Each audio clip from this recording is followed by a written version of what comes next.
Hello. महाराज। हाँ सत्साहेब जी आपका प्रणाम स्वीकार है। आपको भी प्रणाम। बोली बोली। गुरुदेव के चरणों में, माई गुरुमाता के चरणों में दंडवत प्रणाम स्वीकार करें। हाँ ठीक है। बोली बोली बोली। गुरुदेव आपसे बात किए हुए हमें 8 महीने हो गए। हाँ। और जन्म जन्मांतर की कमाई करते करते प्रभु आपने मार्ग दिखा दिया। और संशय तो कुछ नहीं है, लेकिन तरफ लगी रहती है कभी कर सकते हैं। अच्छा। और प्रभु ऐसा बहुत दिन से सोच रहे थे तो हम आज बात के भेजे आपके लिए। हाँ। वही आपने आदेश दिया, फोन मिलाया। अच्छा, वैसे संशय नहीं है प्रभु, एक बात पूछना चाहता हूँ, मेरा क्या हो तो बताएं। हाँ बोली।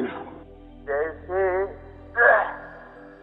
मैंने प्रभु सारा जीवन लगा दिया इसमें। मैंने आपसे पहली बात की थी, मुझे 35-40 साल हो गए थे। हाँ 10 साल बड़े बराबर। और मैंने आंतरिक साधना भी की और मुझको अनुभव भी हुआ था, मैं आपको शेयर कर रहा हूँ। साधना करते करते प्रभु जैसे ब्रह्मांड की स्थिति होती है, केंद्र होता है और पास इलेक्ट्रोप्रोटॉन न्यूट्रॉन चक्कर लगाते हैं। उसको अनुभव किया। अनुभव करके जैसे आज मैं वीडियो सुन रहा था, वही आपकी बात समझ में आई। जैसे तुरिया और तुरियातीत, तुरियातीत के बाद प्रभु वो झलकी आने शुरू हो गई। अच्छा, झलकी आना शुरू हो गई। स्पंदन और प्रस्फुरण की जो आप बात सुनते हैं अपने जो में। अच्छा प्रभु, अब बात कृपा हुई आपके चरणों की, तो ये सार्थक मिल गया। लास्ट में पहुंच के भटक गए, अब कहाँ जा तब तक आपकी कृपा हुई। वीडियो मिली आज से 1.5 साल पहले मुझे। उसके बाद प्रभु अब स्थिति ये है जैसे धुन तो सार शब्द की 24 घंटे आ रही है। हाँ बहुत अच्छी। लेकिन 24 घंटे धुन आने से धुन की कनेक्टिविटी जुड़ते इस आंखों के सामने, आंखों से न देखते हुए भी आंखों से प्रकृति देख रहा है, लेकिन वो भी झलकियां सामने प्रकट हो रही है प्रभु। तो मालिक, अब कहना मेरा ये है मात्र प्रभु कि उस दिन एक वीडियो में आया था थोड़ा सारे में कि वो प्रभु अपनी जांच करा, अपने परिचय देने के लिए कुछ न कुछ दृष्टि दे देता है। लेकिन सुनते सुनते ये भी सुन रहे हैं कि इन आंखों से नहीं देख सकते, लेकिन फिर भी देख सकते। ऐसा प्रभु समझ में कोई संतुष्टि करे भाई।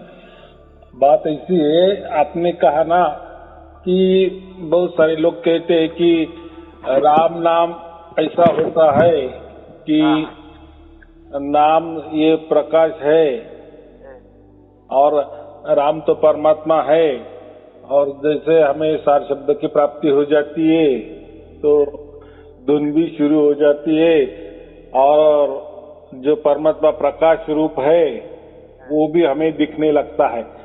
तो ऐसी बात है।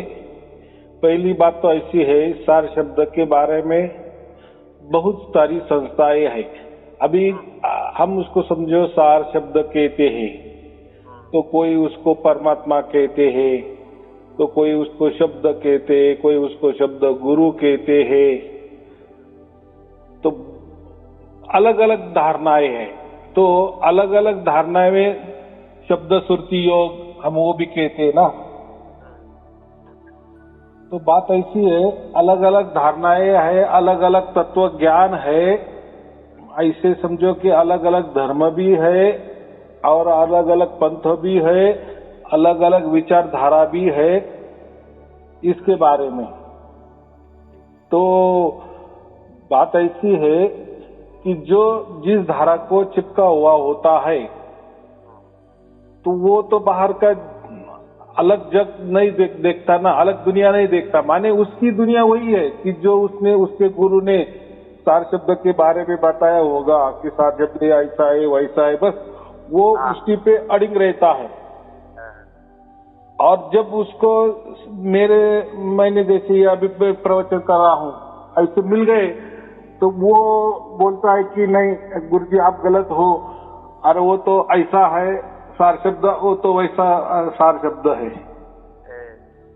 तो मैं फिर यही कहता हूँ आप एक संस्था से जुड़े हो, उन्होंने जो भी बताया बस आप वही मान के चले हैं 20-30 साल से, बराबर।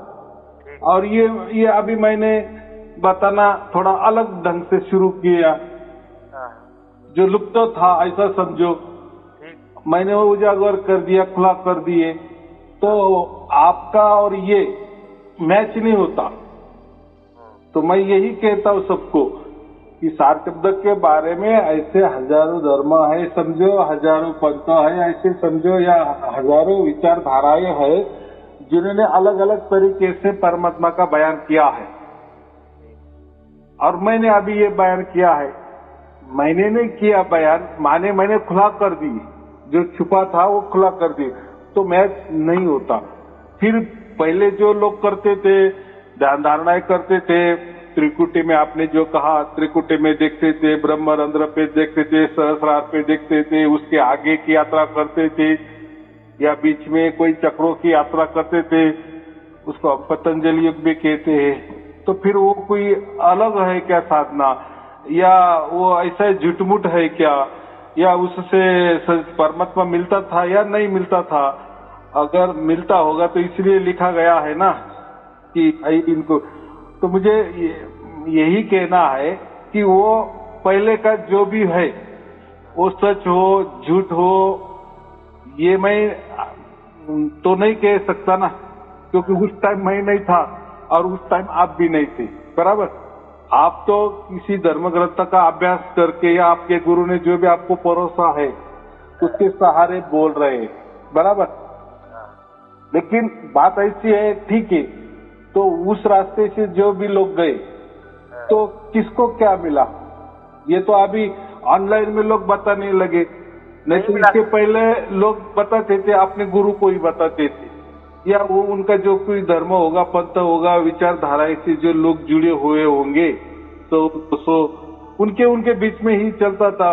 मैं आज ऐसा मैंने देखा, मुझे आज ऐसा अनुभव आ गया, परसों ऐसा अनुभव आ गया, बस वहां तक सीमित थे। लेकिन आज ये ऑनलाइन वाले वीडियो लाखों के पास जा रहे हैं, बरोबर। तो फिर लाखों लोग भी बोल रहे हैं ना कि हमें ऐसा कुछ नहीं होता था तो वो भ्रम समझो। जैसे नाक दबाए तो मुंह खुला हो जाता है ना, तो ये तो शरीर ऐसा समझो, शरीर एक जादूगर है, इसमें तो बहुत सारा कुछ न कुछ हो ही जाता है। तो लेकिन वो जो भी होता था वो लोग उसको ही परमात्मा समझते थे। थोड़ा बैठे प्रभु, समझी बैठे, हर जगह स्पंदन जब अनुभव हुआ तो यही रुक गए साहब। हाँ, तो मुझे इतना ही कहना है, जो भी उनके साथ होता था वो गलत था, सच था, उसमें हमें नहीं जाना। मुझे इतना ही कहना है कि परमात्मा निरंतर अखंड है। अगर कल मुझे जो अनुभव हुआ फिर आज वो क्यों नहीं हो रहा है, या परसों जो होने वाला है वो ये दोनों के मैच क्यों नहीं करता, यानी हर दिन अलग अलग अनुभव क्यों हो रहा है और एक नतीजे पे क्यों नहीं पहुंच रहे हैं। फिर हर धर्म का अलग अलग बयान क्यों है परमात्मा के बारे में, हर पंथ का बयान अलग क्यों है, हर गुरु गद्दी का बयान परमात्मा के बारे में अलग क्यों है।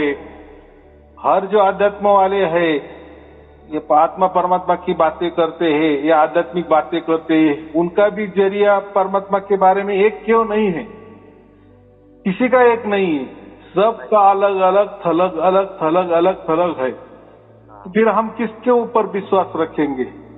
तो इसमें विश्वास रखने की कोई बात ही नहीं ना। इतना ही मैं कहता हूँ कि परमात्मा अगर कल मेरे ध्यान में आया था या मैंने कल परमात्मा को देखा तो आज भी मेरे वही ध्यान में आना चाहिए, वैसा कि वैसा, और कल भी आना चाहिए।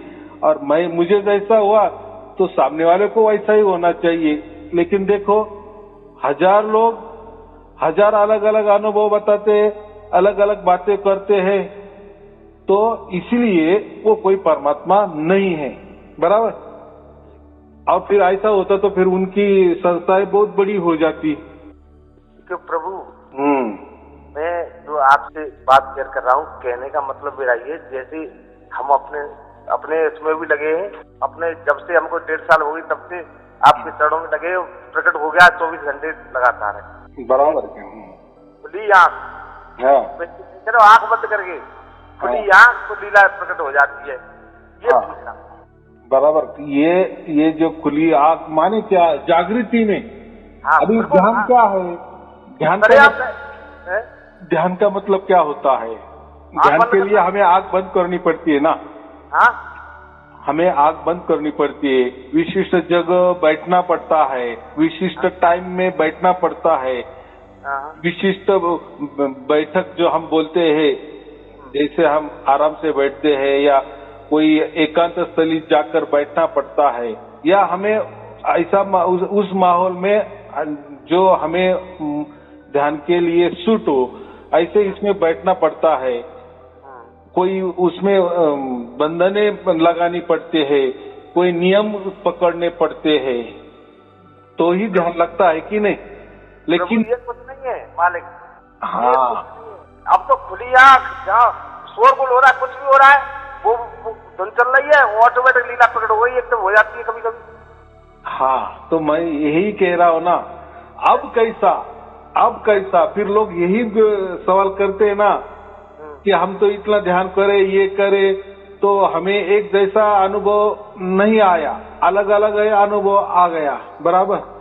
तो आपका तो ये अलग ही बात है, तो कैसा है, ये समय की बात होती है ना प्रभु। खुली आँख और फुल एकदम, कितना शोरगुल हो, कितने भी बैठे हो, कुछ भी हो, खुली आँख, वो तो चल ही रही है धुन प्रभु शास्त्री की धुन चल रही है, धुन चलते चलते उनकी लीला प्रकट हो जाती। खुली आँख आराम से देखो, तो अनुभव करो, इन आँखों से नहीं लेकिन महसूस करते हैं। हाँ, अभी बात आपने कहा महसूस करते हैं। हाँ, तो वो जो आपने कहा ना, प्रकाश की बातें जो करते हैं ना, परमात्मा प्रकाश वाला होता है, तो धुन भी सुनाई देने चाहिए और साथ साथ प्रकाश भी दिखना चाहिए। अगर प्रकाश दिख गया तो ही वो धुन सच्ची है, वही परमात्मा सच्चा है। अगर दोनों में एक नहीं है तो वो परमात्मा नहीं हो सकता। तो ये ऐसा अड़ंगे जो डालते हैं, तो उनको वो समझ में नहीं आया प्रकाश की बात क्या है। सही प्रकाश माने ये अनुभव वाला प्रकाश है, ये कोई दिखने वाला प्रकाश नहीं है। और प्रकाश क्या होता है? आंखों से दिखाई देता है ना, तो परमात्मा तो आंखों से दिखाई देने वाला नहीं ना। नहीं। ये तो प्रकृति वाले प्रकाश है, जैसे सूर्य का प्रकाश, दिए का प्रकाश, तो ये तो प्रकृति वाला है ना। तो इससे परमात्मा का क्या वास्ता है? कोई बात तो नहीं। हाँ, तो वो अनुभव वाला उसको प्रकाश कहते हैं हम। प्रभु एक बात क्लियर कर रहा हूँ मैं आप, ये नहीं कि दिन की बात है, अंधेरा भी हो, हाँ, अंधेरा भी हो, फिर भी बोध होता है।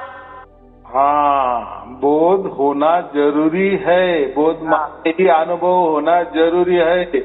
हाँ, अरे हम रजाई में कपड़े ओढ़ के लेट जाए, ओढ़ के लेटते थे, उस अंधेरे भी बोध है। तो मैं वही कह रहा हूँ ना, ऐसे लाखों लोग बोल रहे हैं, उनको अनुभव हो रहा है, वो बोध हो रहा है, इसलिए बोल रहे हैं ना। देखो, मेरे वीडियो में ऐसे भी वीडियो है ना जिनको कुछ नहीं हो रहा है, ऐसे भी वीडियो मैंने डाले हैं। जो कोई उसके कगार पे है उसके भी वीडियो डाले हैं, और जिसने पा लिया है उसके भी वीडियो डाले हैं। लेकिन जिसने भी पा लिया है वो एक तरीके ही बोलते हैं, एक जैसा अपना अनुभव आपने बयान किया, वैसे वो भी वैसे की वैसी बयान करते। कोई भी इसमें काड़ी मात्रा का भी अंतर नहीं है बयान में या अनुभवों में। तो ये होता है परमात्मा। हाँ, बराबर। वो सर्वव्यापक है, हर जगह चाहे अंधेरा हो चाहे जीता हो, तो हर जगह हर चीज वही है। पहली बात ऐसी है, इन्होंने क्या कर दिए, सब मिक्सिंग कर दिए।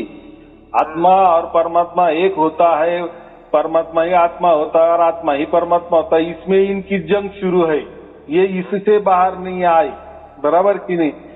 और कबीर साहब ने तो यही बताया है ना कि अब परमात्मा अलग है और आत्मा अलग है। देखो मैदा जो होता है ना, मैदा जैसे जिससे जलेबी बनती है, बराबर, तो मैदा भी सफेद होता है कि नहीं, और शक्कर भी सफेद होती है कि नहीं। दोनों को भी गिरनी से हमने चक्की से पीस लिए, शक्कर को भी पीस लिए और आटा सामने मैदा भी रख दिए, तो दोनों इस तरीके दिखेंगे ना। लेकिन उनकी अगर हमने जलेबी बना दी तो शक्कर का तो पाक बनाएंगे हम, बराबर, और ये जो मैदा है उसका हम तो पिट तैयार करेंगे कि नहीं, तो फिर वो जलेबी तैयार हो जाएगी।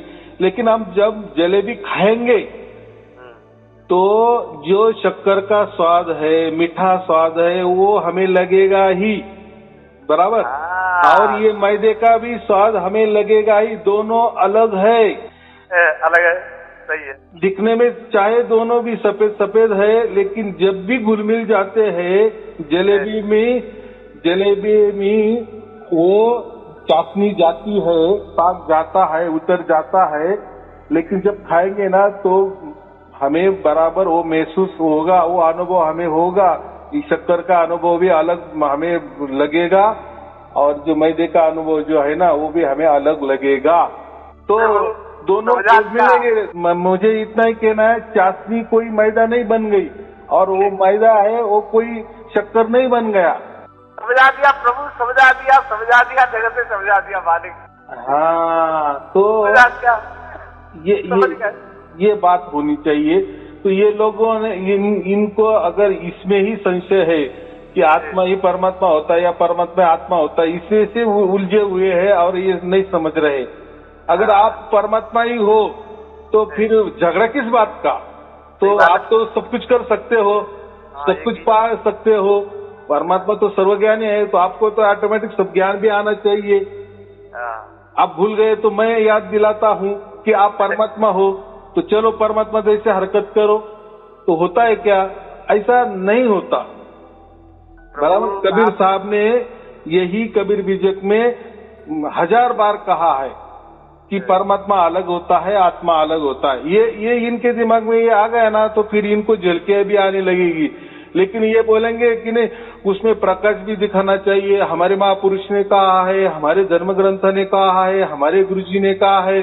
तो भाई देखो, वो गुरुजी भी आज नहीं है, बराबर, धर्म ग्रंथ भी वो पुराने हो चुके हैं।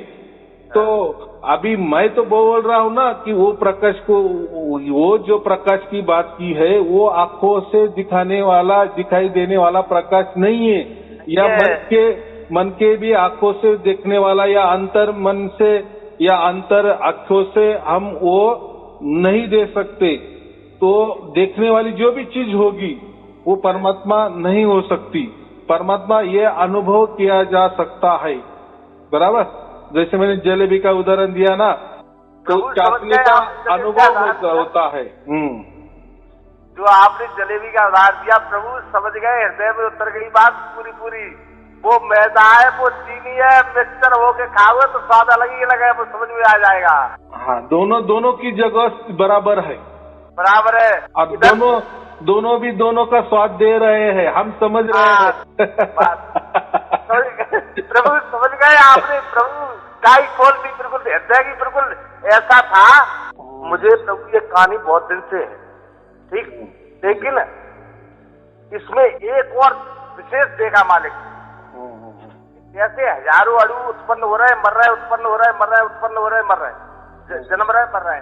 इससे कहने का मतलब ये ब्रह्म प्रकृति रूपी शक्ति, ये प्रकृति जो है, इसी का मतलब है जन्मना, इसको मरना, जन्मना, मरना।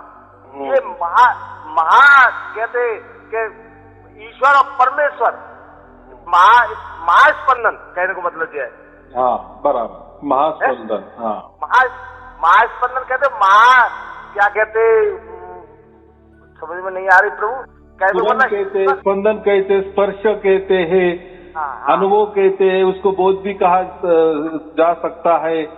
तो प्रभु ये केवल बोध हो रहा था बहुत दिन से, लेकिन आज मैंने 2-3 दिन हो गए तब मैंने जो सुन रहा था, तो एक वीडियो में आपने इशारे में थोड़ा सा कह दिया कि जब वो आते हैं तो वो किसी न किसी माध्यम से उसका ज्ञान भी दे देते हैं।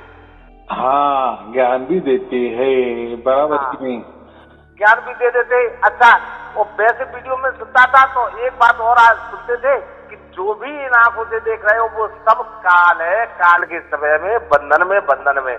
लेकिन जब आपका वो वीडियो में थोड़ा हिंट सुना तो मैंने आज प्रार्थना की, मैंने मालिक के चरणों में प्रार्थना करूं, ये बात मैं उनके सामने रखूं तो मेरे संशय, मतलब थोड़ी संशय तो नहीं है, जो प्रत्यक्ष प्रमाण है तो संशय प्रत्यक्ष प्रमाण है, बराबर है। ऐसा है, उसमें इसको संशय नहीं कहते, थोड़ा मन में आ गया, डाउट हो गया, क्योंकि बाकी लोग बोलते हैं ना कि नहीं नहीं वो प्रकाश है, अरे नहीं नहीं वो अलग है, अरे नहीं नहीं परमात्मा अलग होता है, अरे ये जो धुन है ना वो तो रास्ता होता है, वो तो बीच वाला पुल है, अब परमात्मा तो और अलग है, वो तो राम है, ये तो नाम है, नाम अलग है, राम अलग है, राम नाम ये अलग है, तो कोई बोलते राम नाम एक ही है, तो बहुत सारे उसमें है। तो नाम वगैरह ये तो हमारा सब प्रकृति वाला आ गया, किसको तो भी नाम देना ही पड़ता है, तो लेकिन राम की जगह है, राम ये परमात्मा है, लेकिन वो नामों से जाना जा सकता है। जैसे मैं अभी बोल रहा हूँ, ये नाम हो गया ना, यानी मेरे से आप नाम सुन रहे, माने बातचीत सुन रहे, इसलिए आपको वो राम का बोध हो रहा है, इसलिए हम उसको राम नाम कहते हैं, डायरेक्ट राम नहीं कहते। तो ऐसा है, लोगों को वो भी नहीं समझता। वो अभी कैसा है, लोगों ने हमारे जैसे ही सोचना चाहिए या हमारी सोच रखनी चाहिए, ये जोर जबरदस्ती हम नहीं कर सकते। इसलिए मैं हमेशा कहता हूँ ये भाग्य का खेला है, बराबर। जिसका भाग्य होता है उसको ही समझ में आ जाता है, उसको ही बराबर अनुभव भी हो जाता है, बाकी को लोगों को नहीं है। देखो अभी आपको अनुभव भी हो गया, लेकिन थोड़ा उसमें आपको लग गया तो आपने पूछ भी लिया, तो परमात्मा ने कितना ये कर दिए, आपकी मदद ही कर रहा है ना परमात्मा। प्रभु हम क्या कह रहे, आपने जब मेरे उस दिन, वैसे तो मैं अब बोध तो हो रहा था प्रभु, बोध हो रहा था, समझ भी रहा था, खुली आंख खुले ने बात करते हुए, चाहे लाखों आदमी बैठो, कोई भी बैठा हो, कहीं दिन हो चाहे रात हो, मतलब बोध हो रहा था। लेकिन मैं घबरा रहा था कि सुन रहा था कि इन आंखों से, लेकिन ऐसे इन कानों से भी नहीं सुन रहे फिर भी महसूस कर रहे सारे शब्द को, और इन आंखों से भी नहीं देख रहे फिर भी महसूस कर रहे बोध को। और न दिन चाहे जीता हो, चाहे दिन हो, चाहे रात हो, चाहे अंधेरा हो, चाहे रजाई भी लेटे हुए हो, ऐसी कृपा हो जाती है कभी कभी उनकी। हाँ, तो बात ऐसी है कि पिछले ने क्या कहा, पिछले महापुरुषों ने उसके बारे में क्या कहा, या पिछले जो धर्म ग्रंथ है उसने क्या कहा, तो ऐसा किसी का भी देखो, धर्म ग्रंथ भी बहुत सारे हैं, धर्म भी बहुत सारे, पंथ भी बहुत सारे, आप अगर उनसे पढ़ने गए ना तो हर धर्म का अलग अलग बयान है परमात्मा के बारे में, बराबर। हर पंथ का बयान भी परमात्मा के बारे में अलग अलग राय है, सबकी राय अलग अलग है। तो मैं अभी ये समझो कि अभी ये मेरी राय निकली है, थोड़ी नहीं, ऐसा समझो थोड़ी देर के लिए, तो एक जैसी थोड़ी होगी क्या, नहीं होगी ना। लेकिन मैं क्या करता हूँ, उसके लिए कबीर बीजक दे देता हूँ ना, 500 साल पुराना कबीर बीजक पढ़ो, उसमें कबीर साहब ने तो साफ साफ लिखा है ना, जो भी मैं बातें करता हूँ वो तो साफ साफ उसका तो एक पुरावा हो गया। बाकी लोग तो वो तो कोई पुरावे भी देते नहीं, और अपने ही जो बातें हैं वो आगे दौड़ाते हैं, तो हमें वो नहीं करना है। और किसी के ऊपर जोर जबरदस्ती भी नहीं ना या परमात्मा का ऐसा खुद भी नहीं कहता ना कि मुझे से सब जान लो, मैं कौन हूँ जान लो। परमात्मा को क्या पड़ी है, बराबर की नहीं। अगर ऐसा हो जाता तो फिर वो भी राजनेता जैसे हो जाएंगे, परमात्मा भी मेरी मान बढ़ाई करो, मेरा प्रसार प्रचार करो, वो नहीं। हम प्रसार प्रचार कर रहे, समझो सार सिद्ध का। मैं भी कहता हूँ ना, चलो जिसको उसको बता दो, अगर उसका भाग्य हो तो उसको समझ में आ जाएगा, नहीं उसका भाग्य तो छोड़ देगा बकवास करके। लेकिन हमारा तो काम है ना दूसरों को समझा देने का। लेकिन परमात्मा ऐसा क्यों कहेगा? हम आपकी बोली भाषा जानते हैं, या हम मनुष्य है, मनुष्य ही मनुष्य की बोली भाषा जान सकता है ना, या जो भी कोई सवाल है वो मनुष्य को पूछ सकता है ना, परमात्मा को तो नहीं पूछ सकता ना, बराबर की नहीं? और परमात्मा क्यों आपके सवालों का जवाब देंगे? तो बात ऐसी है, जब पंतप्रधान चुन के जाता है ना, तो सब तो कार्य प्रणाली शुरू हो जाती है। तो हर टाइम हर वक्त किसी ठिकाने पे उसको नहीं जाना पड़ता। भारत देश में जाएंगे का पंतप्रधान हर जगह, तो उसकी कार्य प्रणाली होती है ना, सरकार की कार्य प्रणाली होती है, सरकार बराबर चलती है ना।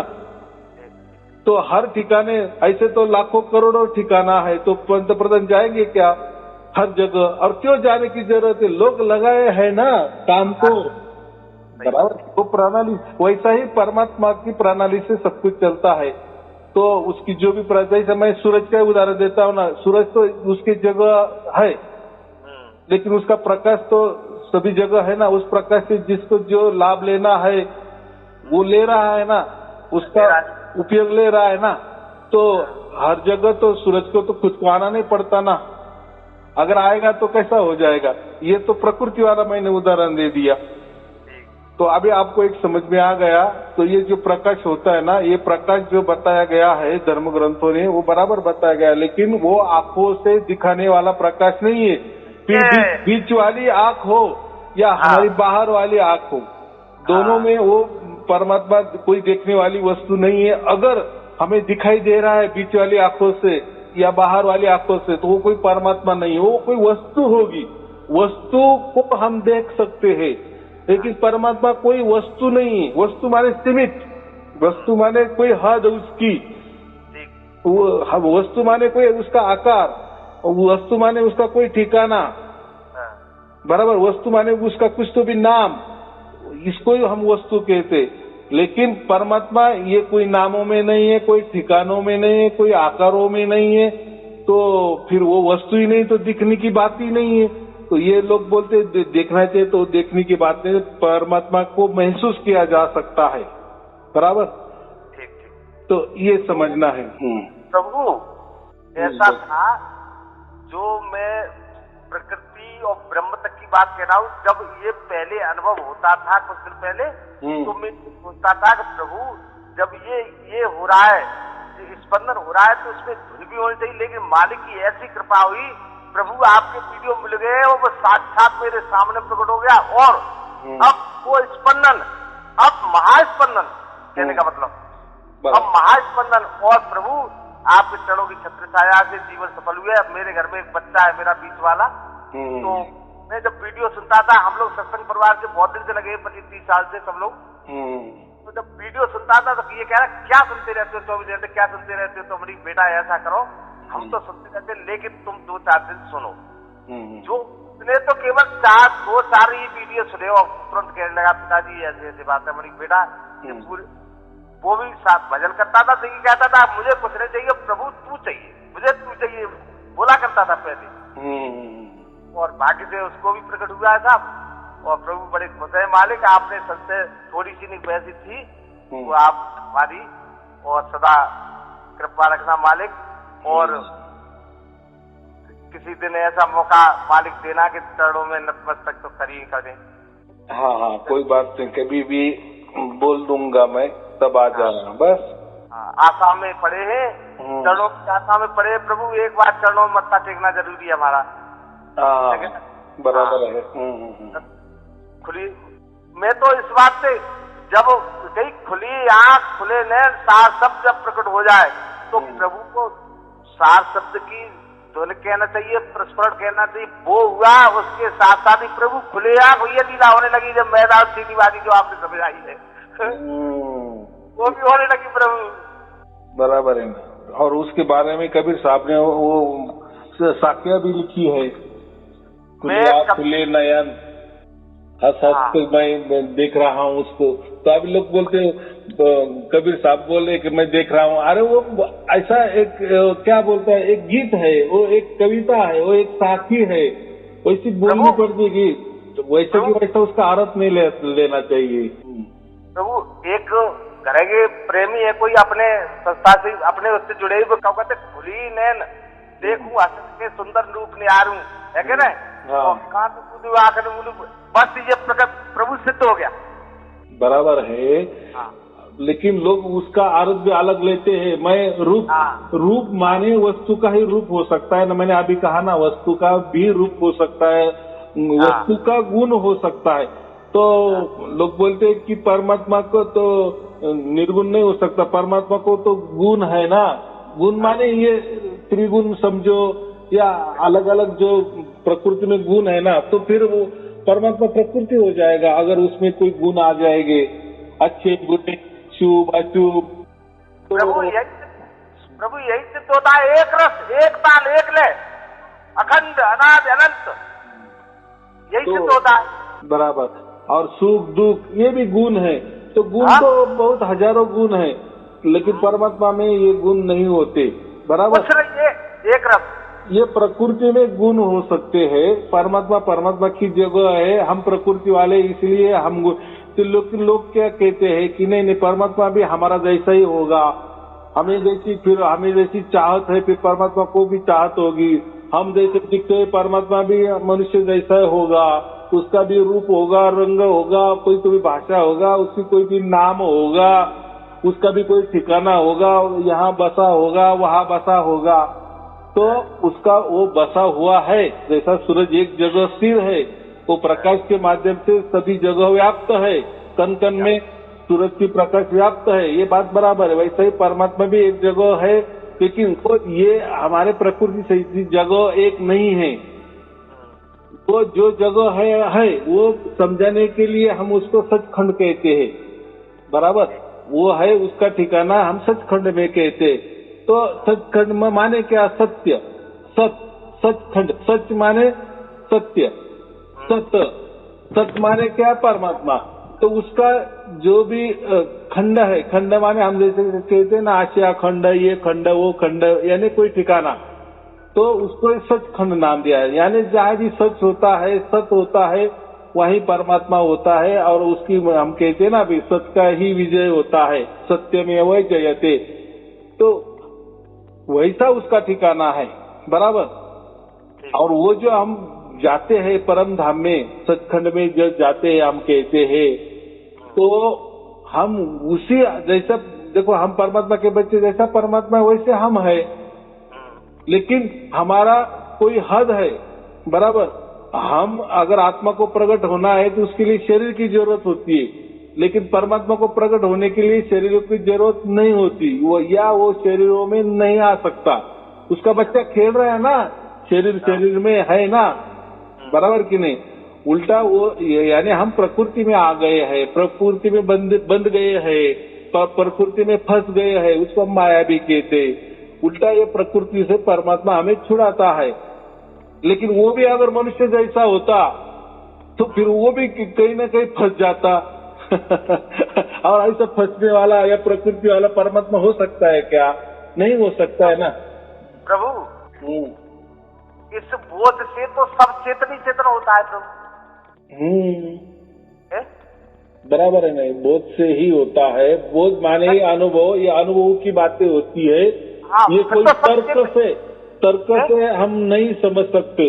जो लोग कोई कहते हैं ना परमात्मा तर्कों से समझाते हैं, तत्व ज्ञान समझाते हैं, उसको पंडिताई कहते हैं, पंडिताई से समझाते हैं, वो समझ सकते, वो बस समझ सकते, लेकिन अनुभव नहीं कर सकते। अनुभव माने बोध ये अलग बात है। और तर्क माने अलग बात है। तर्कों में देखो, एक तर्क हम अंतिम तर्कों पे पहुंच गए ना, तो ऐसा कोई पैदा हो जाता है कि वो उस तर्कों को भी खारिज कर देता है, नया तर्क निकालता है। तो वो तर्कों का कोई अंत नहीं है। तर्क माने एक जंगल है। हाँ, उसमें हम गए तो मुझे इतना कहना है, परमात्मा तर्कातीत है, तर्कों से नहीं जाना जा सकता है। परमात्मा ये बोध है, परमात्मा ये अनुभव की बात होती है। अनुभव होता है, अनुभव करना पड़ता है, और अनुभव भी खुद परमात्मा ही हमें करवा देते हैं। बराबर। हमारी इतनी ताकत नहीं है, हमारी शक्ति नहीं कि हम परमात्मा का अनुभव कर सके। हाँ, लेकिन परमात्मा के मन में आ गया ना, परमात्मा ने हमारा चुनाव कर लिया, तो फिर बात हो सकती है। लेकिन वो परमात्मा के पर ऊपर निर्भर है, बराबर। लेकिन अभी क्या होगा, ये गुरु वालों ही खुद परमात्मा बन गए ना, इसलिए बोलते हैं कि हमारे मुट्ठी में परमात्मा है, हम आपको नाम दे देंगे परमात्मा का, परमात्मा प्रकट हो जाएगा, हम आपको परमात्मा का रूप बता सकते हैं, परमात्मा का आकार बता सकते हैं, परमात्मा का ये बता सकते हैं, परमात्मा का वो बता सकते हैं। यानी वो परमात्मा को इन्होंने गुलाम कर दिए है, हम जैसे बोलेंगे वैसा। तो ये खुद परमात्मा होकर बैठे ना, इसलिए ये परमात्मा की असल बात नहीं बताएंगे, क्योंकि उन्होंने अगर परमात्मा की असल बात कह दी तो लोग भाग जाएंगे ना। सही है, भाग जाए, सब भाग जाएंगे। हाँ, ये बात होती है, तो इसलिए वो गुमराह करते हैं, बाकी कुछ नहीं। चलो, लेकिन हमें वो तो नहीं आया, परमात्मा ने हमारी पुकार सुन ली, बराबर, और वो दौड़ के हमारे पास आ गया, और उसका जो भी कोई बोध था, अनुभव था, वो हमें देना शुरू कर लिया, बराबर। यानी उसने हमको जीते जी बांध लिए है, बस हमें मरने की देरी है, मरने का निमित्त है, बस हम ऐसे के ऐसे परमात्मा में विलीन हो जाएंगे। विलीन माने कोई हम परमात्मा नहीं बन जाएंगे, लेकिन परमात्मा की गोद में बैठ जाएंगे। फिर वो स्थिति कैसी होगी, वो टाइम पर, बराबर। लेकिन उसकी अनुभूति हम जीते जी कर रहे हैं। आपने कहा वो सिद्ध भी बोध हो गया, सब चेतन के खटाखट आप कहते थे, वो खटाखट है, खटाखट भरा है, आगे पीछे आता है, आने का कोई खटाखट वही भरा है और कुछ नहीं। बराबर। सब कुछ समझ में आ जाएगा। परमात्मा हमारे साथ है, 24 घंटे साथ है, वो बराबर हमें बुद्धि भी दे रहा है और हमारा जीवन भी बराबर चल रहा है। बस हमें उसके ऊपर निर्भर रहना है, फिर बाकी काम उसका, बराबर, वो करेगा, वो निर्णय सही है, ऐसा समझना। चाहे हमको कोई निर्णय बुरा भी लगे कि, लेकिन वो बुरे के पीछे कोई तो वजह होगी, और वो वजह, वो जो कारण है, वो परमात्मा को मालूम है, बराबर। इसलिए परमात्मा पे भरोसा रखना, परमात्मा की शरण में रहना, परमात्मा के चरणों में रहना, बराबर। चलो ठीक है, हाँ बोलो। इसे तो वसुदेव कुटुंबकम की भावना प्रकट होती है प्रभु। हाँ, बराबर। इसे तो वसुदेव कुटुंबकम की भावना प्रकट होती है। सब एक ही परिवार है सब। मैं यही कह रहा हूँ, बस हमको प्रभु के शरण में जाना है, और जाना नहीं है, प्रभु ने हमको शरण भी दे दी है। अभी बाकी किसका कुछ भी हो, हमें कोई लेना देना नहीं है। अकेले आए, अकेले जाने वाले हैं, अकेले का हिसाब होने वाला है, बराबर। हाँ, ये कोई सार्वजनिक या कोई गांव भोज नहीं है कि ये भी आ गया, वो भी आ गया, चलो जाओ। ये परमात्मा पाना माने कोई गांव भोज वाली बात नहीं है। ये जो लोग गुरु वालों कहते हैं ना, सबको दे देते हैं, सबको मंत्र देते हैं, बस यही मंत्र परमात्मा है, सबको परमात्मा मिल गया। फिर वो कैसा है, क्या है, परमात्मा की मर्जी है नहीं है, तो इनका ही परमात्मा और इनका ही नाम, इनका ही मंत्र, इनका ही तंत्र, इनका ही ध्यान, सब कुछ इनकी, जो कहते हैं ना, इनकी यूनिवर्सिटी है। यही पेपर निकालने वाले, यही सवाल करने वाले, और यही जवाब देने वाले, और यही पास करने वाले, सब इनके हाथ में आ गए, गुरु लोगों के। लेकिन परमात्मा इससे अलग बात है। ये किसी के चंगुल में परमात्मा आने वाला नहीं है, और आता भी नहीं है। वो प्यार से ही, प्रेम से ही बराबर वो हमारे पास आ जाता है। लेकिन वो भी प्रेम करने की जरूरत नहीं, वही हमें खुद प्रेम करता है, इसलिए तो हमारे पास आ जाता है ना। क्योंकि हमारा चुनाव होना महत्वपूर्ण है, सबसे बड़ी। जैसा आपका चुनाव हो गया, बराबर, तो ये महत्वपूर्ण है। चलो ठीक है, आपको और आपके परिवार के लिए शुभ आशीर्वाद। सत साहिब जी। हाँ, ठीक है, शुभ आशीर्वाद, सत साहिब।